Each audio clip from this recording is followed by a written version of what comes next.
ग्रंथ के अंतर्गत सर्वोदया टीका के माध्यम से द्रव्य स्वभाव प्रकाश नए चक्र में माल्य धवल ने नयों की जो विवेचना की थी उसको देख रहे थे।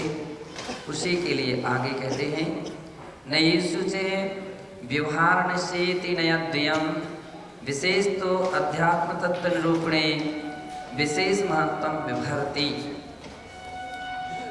नयेषु च नयों में व्यवहार निश्चय ये दो नए विशेष रूप से अध्यात्म तत्व की निरूपणा में विशेष महत्व रखते हैं। उत्तम से पुरुषार्थ सिद्ध्युपाय के श्लोक नंबर 8 में कहा है, व्यवहार निश्चयो यः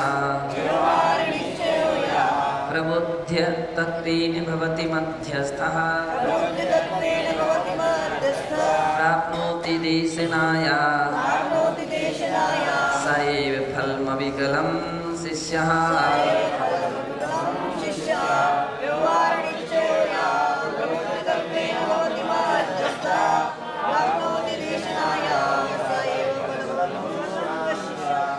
कहते हैं, व्यवहार निश्चयो यः प्रबुद्ध्य तत्त्वेन, व्यवहार और निश्चय के द्वारा तत्वों को प्रबुद्ध्य तत्व को जान करके जो मध्यस्थ हो जाता है वह प्राप्नोति देशनाया सएव, वही जिनेन्द्र भगवान की देशना को प्राप्त कर सकता है। और अविकलम फलम शिष्य, वह शिष्य अविकल फल यानी परिपूर्ण फलों को प्राप्त कर सकता है। कौन कर सकता है? जिसने नयों को तो जाना है लेकिन नयों के पक्षपात में नहीं पड़ा है। क्यों? नए ज्ञान के केवल विषय हैं, जानने के एक माध्यम है, जानने के लिए एक साधन है। बाकी अंत में जाकर के इस सारे विकल्प को भी, नयों के भी विकल्प को भी निर्विकल्प दशा में त्यागना होता है। अथवा यूं कहें, निर्विकल्प दशा में सब छूट जाते हैं तभी वो निर्विकल्प दशा रह सकती है। अगर ये नयों के पक्षपात बने रहे तो निर्विकल्प दशा नहीं रहेगी। समय सार के अंदर में एक बात कही है कि उसमें कहा है, समस्त संकल्प विकल्प मुक्तम, उसमें दिया है सैव मुक्तम नए पक्षपातम स्वरूप गुप्ता निवसन्ति नित्यम स्वभावलीना।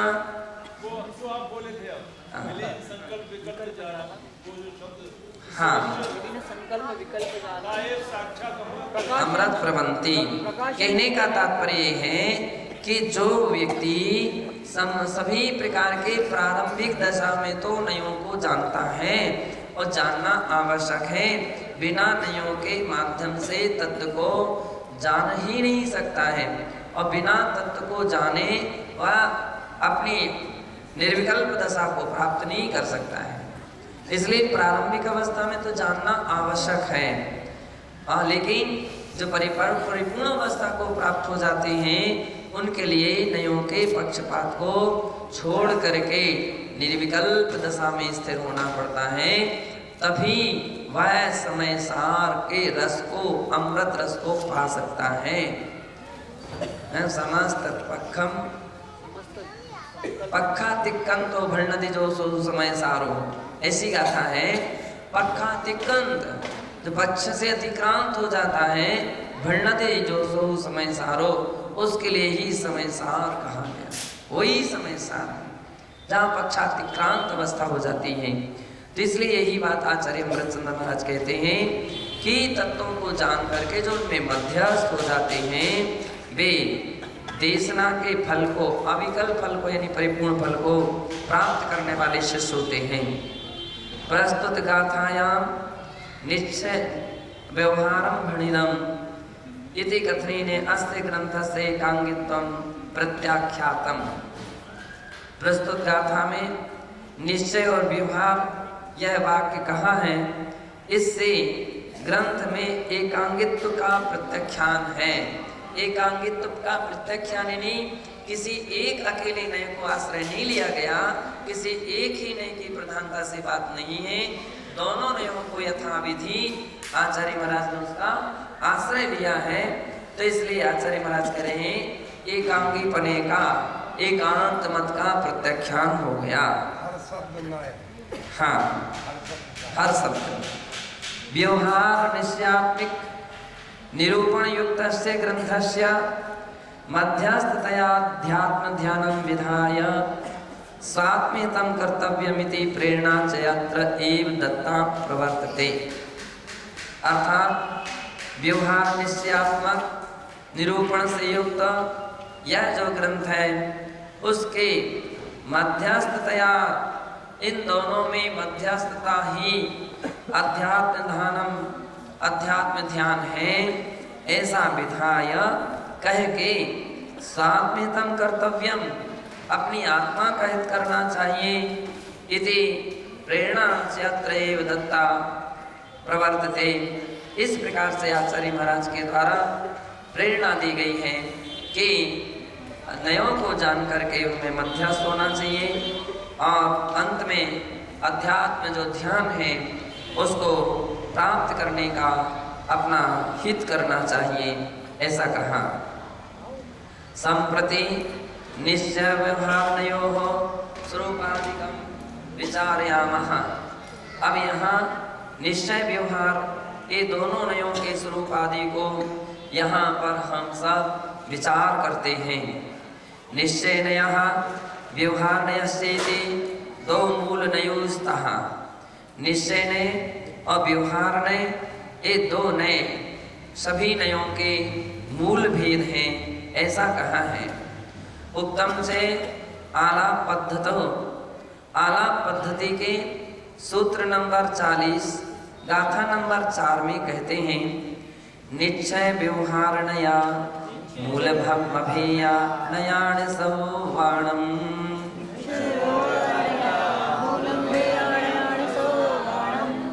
अर्थात निश्चय व्यवहार नया मूल मभेयाणयाण सव्वाणम।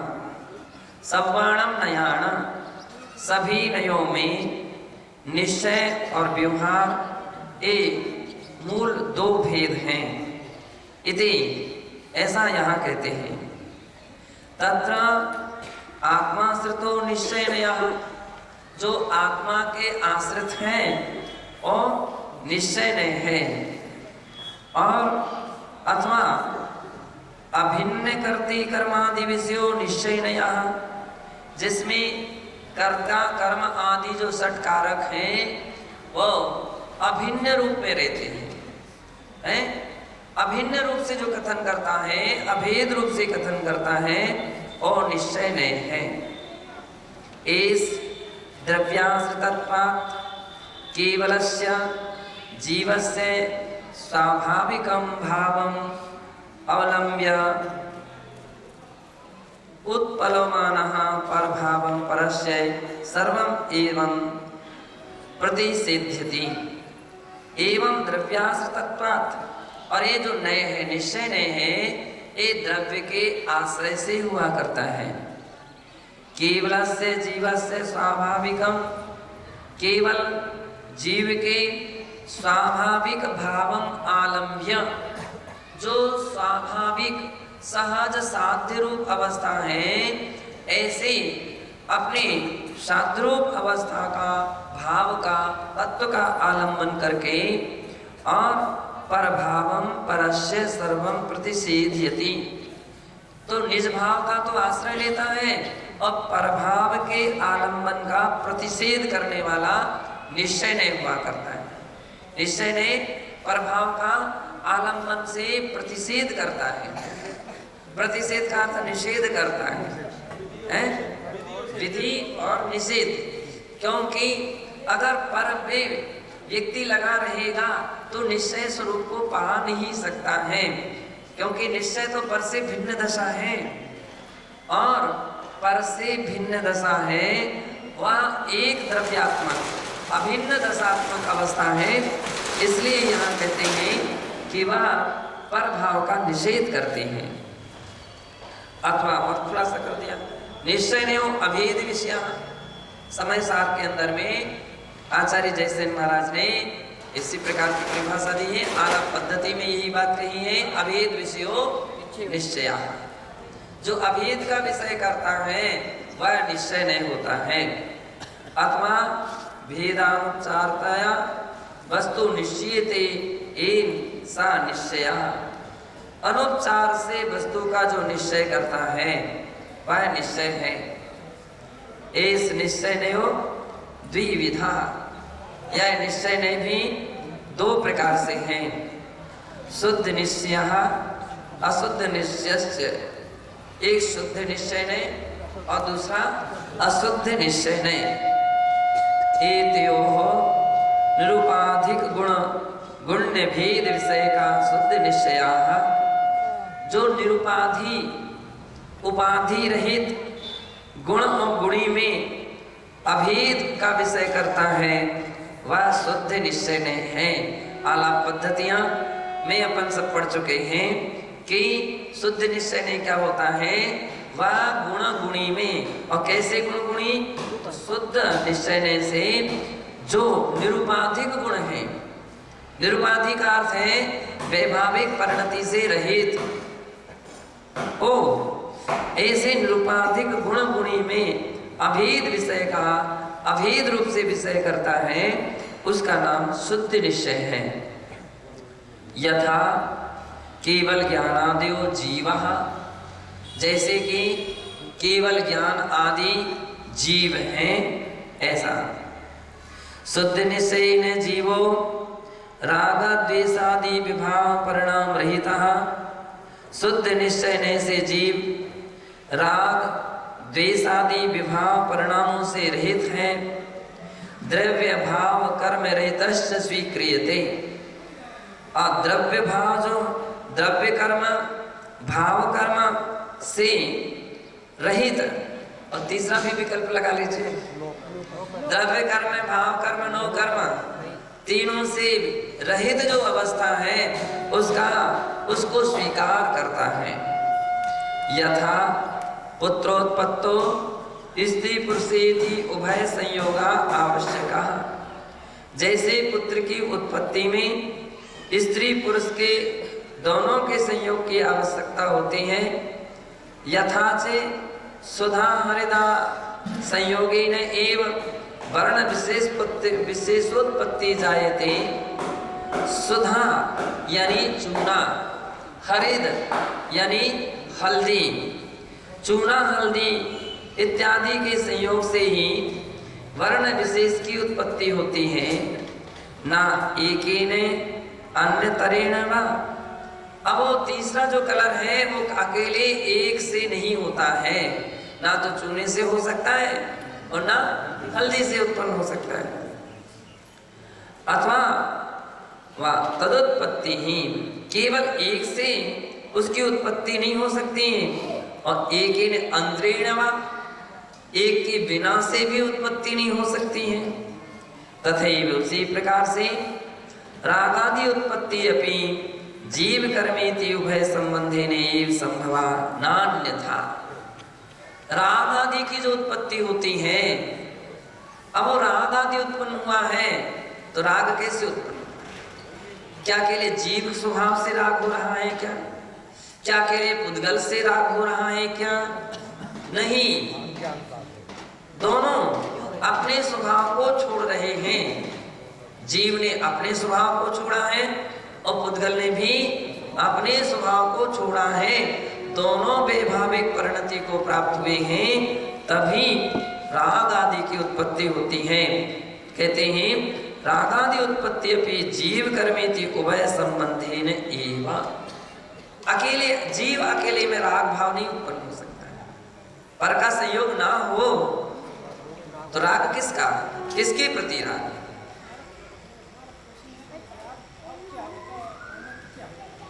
तो राग भाव ये है अंतर आत्मा में जो परिणाम उत्पन्न हो रहे हैं। अंतर आत्मा में एक वस्तु बहुत अच्छी है, ये अच्छी है, ये अच्छा भाव कहां से आया, है ना। तो निश्चय से जब हम देख रहे हैं तो आत्मा के भावों से आ रहा है। शुद्ध स्वभाव को छोड़ा, तब पर वस्तु में लगा उपयोग कि ये वस्तु बहुत अच्छी है। शुद्ध स्वभाव तो था अपने आप में लीन होना। जो अपने स्वरूप में लीन रहता तो उसके अंदर में विकल्प ही नहीं उत्पन्न होते। तो व्यक्ति ने अपने स्वभाव को छोड़ा। और दूसरी बात यह है कि पर पदार्थ में उपयोग गया, पर पदार्थ में उपयोग गया, ये वस्तु अच्छी है, ये भी जो अच्छी वस्तु दिख रही है शुद्ध पुद्गल द्रव्य नहीं है, ये अशुद्ध पुद्गल है। जितने भी अपन आंखों से देख रहे हैं वो क्या देख रहे हैं? पुद्गल यानी कौन सा? शुद्ध की अशुद्ध? अशुद्ध पुद्गल देख रहे हैं। सब स्कंध है। परमाणु को तो देख ही नहीं सकते हैं, परमाणु को तो देखा भी नहीं जा सकता है। परमाणु क्या, बहुत सारे ऐसे अचाक्षुष स्कंध होते हैं जो आंखों से देखे जा सकते स्कंध हैं, फिर भी नहीं देखे जा सकते। परमाणु सर्वावधि ज्ञान का विषय बनता है। सर्वावधि ज्ञानी जो मुनि महाराज होते हैं वे परमाणु को भी जान सकते हैं।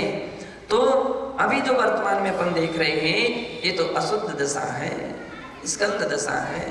वो भी, उसने भी अपना स्वभाव छोड़ा और आत्मा ने भी अपना स्वभाव छोड़ा, वैभाविक दशा को प्राप्त हुई। तब कहीं राग भाव व्यक्ति के अंदर में उत्पन्न होता है और वही कर्म के आश्रय बंध में कारण बन जाता है। तो यहाँ कहते हैं रागादि उत्पत्ति अपनी जीव कर्मेति उभय संबंधी में एव संभाव नान्यथा। दोनों के कर्मों के और जीव के उभय संबंध से ही राग आदि की उत्पत्ति संभव है, नान्यथा इसके बिना संभव नहीं है। और जितना भी उत्पन्न राग होता है, और ध्यान रखना, धर्म द्रव्य से राग नहीं होता है। धर्म द्रव्य से किसी को राग हो ही नहीं सकता है। अधर्म द्रव्य से किसी को राग नहीं होता है। आकाश द्रव्य से किसी को राग नहीं होता है। काल द्रव्य में किसी को राग नहीं होता है। राग भाव तो केवल अकेले एकमात्र पुद्गल में ही होता है। और तो क्या जीव से भी राग नहीं होता है? सब पुद्गल से राग होता है। केवल एक द्रव्य है जो आत्मा के लिए वैभाविक दशा में सबसे अधिक कारण बनी हुई है, सबसे अधिक माध्यम बनी हुई है, केवल पुद्गल द्रव्य है। तो क्योंकि चाहे रूप संबंधी हो, चाहे रस संबंधी हो, चाहे गंध संबंधी हो, चाहे स्पर्श संबंधी हो, वो सारी की सारी अवस्थाएं पुद्गल द्रव्य में है और तज्जन्य ही राग होता है। तो यहाँ पर आचार्य महाराज ने कहा था कि इसमें दोनों की संभावना आवश्यक है। केवल पुद्गल अकेले में भी राग नहीं हो सकता है, केवल जीव अकेले में भी राग नहीं हो सकता है। दोनों का जहाँ संबंध बनता है वहाँ राग भाव उत्पन्न होता है। और उसका उदाहरण दिया है हल्दी और चूने का।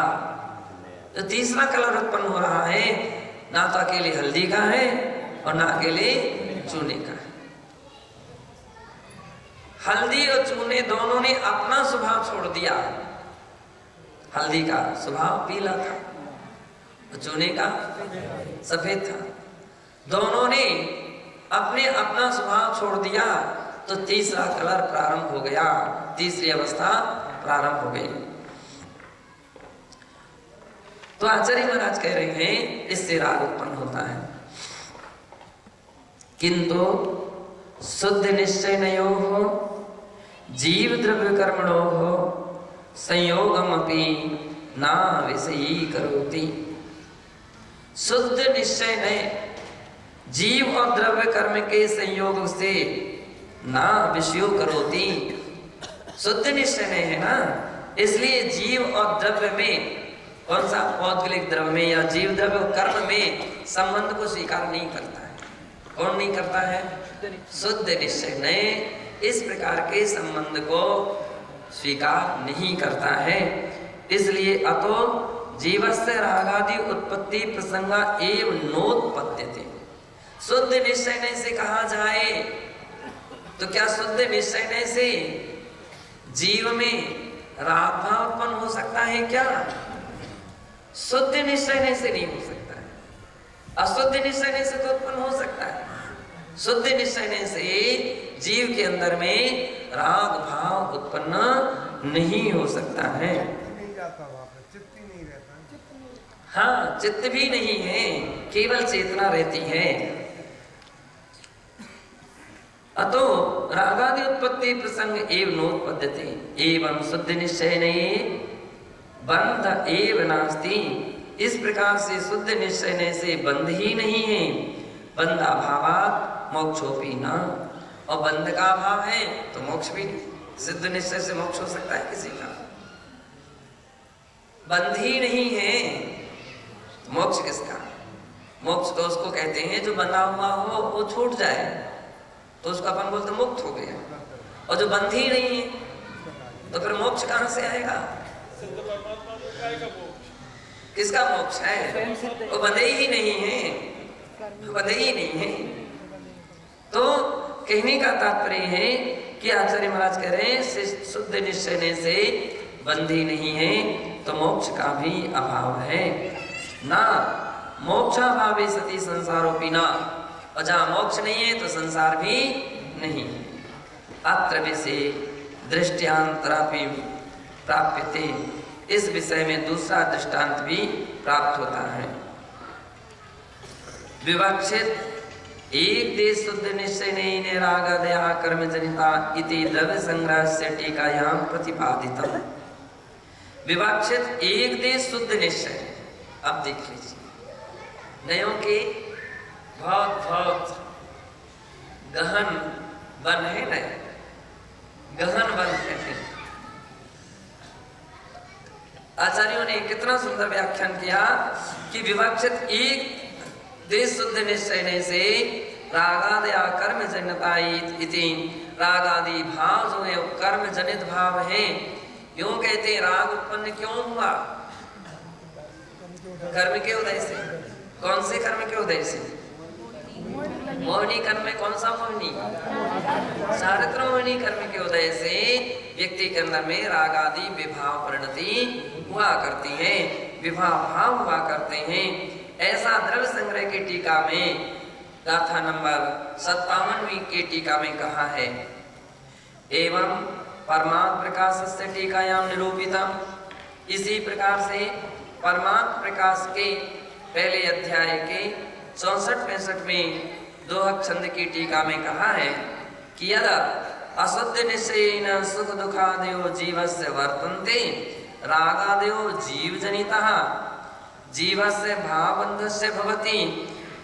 कहते हैं अशुद्ध निश्चय से सुख दुख आदि जीव के अंदर में होते हैं। रागादयो जीव जनिता, राग आदि जीव के अंदर में उत्पन्न होते, जीव से उत्पन्न हुए, इसलिए उसको चेतन भाव कहा है। राग भाव कौन सा भाव है? चेतन भाव है, अचेतन भाव नहीं है, चेतन भाव है। तो रागादयो जीव जनिता, इसलिए उसको भाव कर्म के अंदर में समाविष्ट किया है। रागादि भाव कर्म है। रागादयो जीव जनिता जीवस्य भावबंधस्य भवति, और जीव के भावबंध होता है। किंतु शुद्ध निश्चय नहीं न, किंतु शुद्ध निश्चय से रागादया कर्म जनिता, और जब शुद्ध निश्चय से देखते हैं तो राग आदि भाव कर्म जनित है, ये जीव जनित है ही नहीं है। जीवस्य द्रव्य भाविति उभय बंधा भावति, शुद्ध निश्चय से तो द्रव्य भाव इन दोनों में भाव बंध का यानी बंध का अभाव है। द्रव्य भाविति उभय, उभय भाव बंधा भावा, दोनों के आपस में बंध नहीं है। पुद्गल पुद्गल में है और जीव जीव में है। रस्सी रस्सी से बंध गई, रस्सी रस्सी में बंधी है, गाय खुली है, गाय तो खुली है।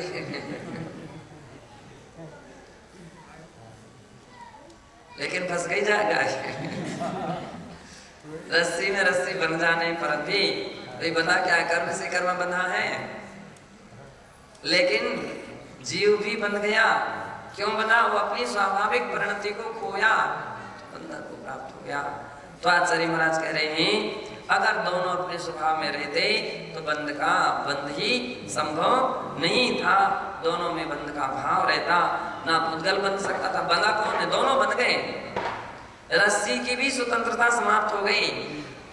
वो गाय से बंधी, वो गाय रस्सी से बंध गई। परस्पर एक ऐसा बंधन हो गया कि उसकी भी स्वतंत्रता समाप्त हो गई, इसकी भी स्वतंत्रता समाप्त हो गई।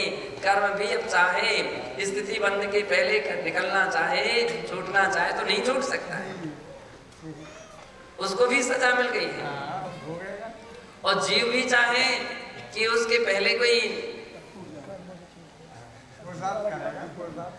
तो पुरुषार्थ तो करना पड़ेगा विभाग रचना का।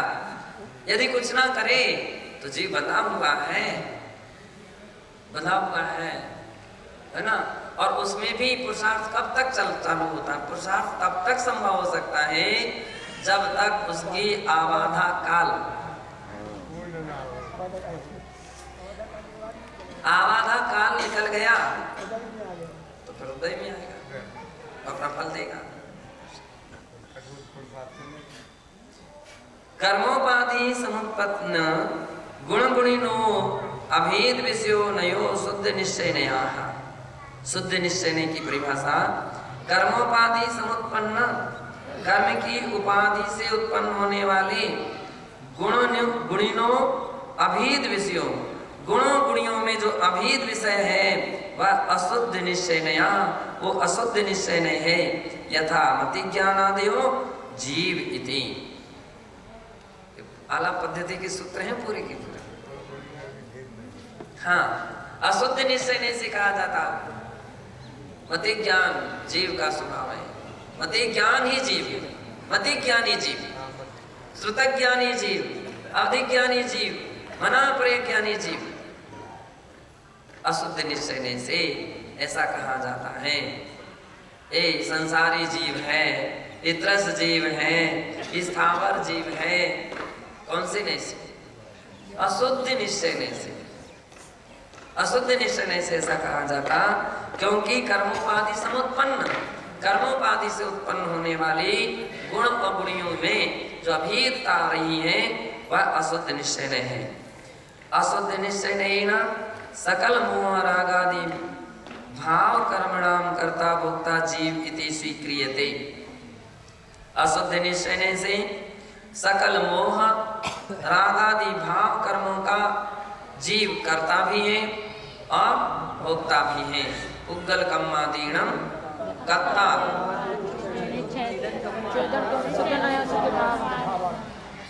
तो उग्गल कम्मादीनम कर्ता भावादुनिच्छेदो, पौद्गलिक कर्मों का जीव करता है,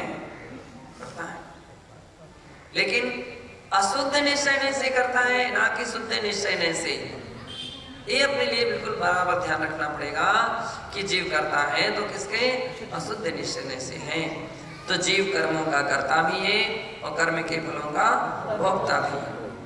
भाव कर्म दहनम, और भाव कर्म को दहन करने वाला कौन है? तीर्थंकर जो अरहंत भगवान ने घातिया कर्मों को दहन कर दिया, केवल ज्ञान रूपी अग्नि में दहन किया। अब केवल ज्ञान रूपी शुक्ल ध्यान रूपी अग्नि में कर्मों को घातिया कर्मों को दहन कर दिया। ये कथन भी अशुद्ध निश्चय से है, शुद्ध निश्चय से नहीं। और केवल ज्ञानादि अनंत गुण स्वरूप स्मरण रूपो भाव नमस्कारो अशुद्ध निश्चय नीति गेयम। केवल ज्ञानादि अनंत गुण का स्मरण रूप जो भाव नमस्कार है वह भी अशुद्ध निश्चय से है, ऐसा जानना चाहिए। संग्रह का व्याख्या।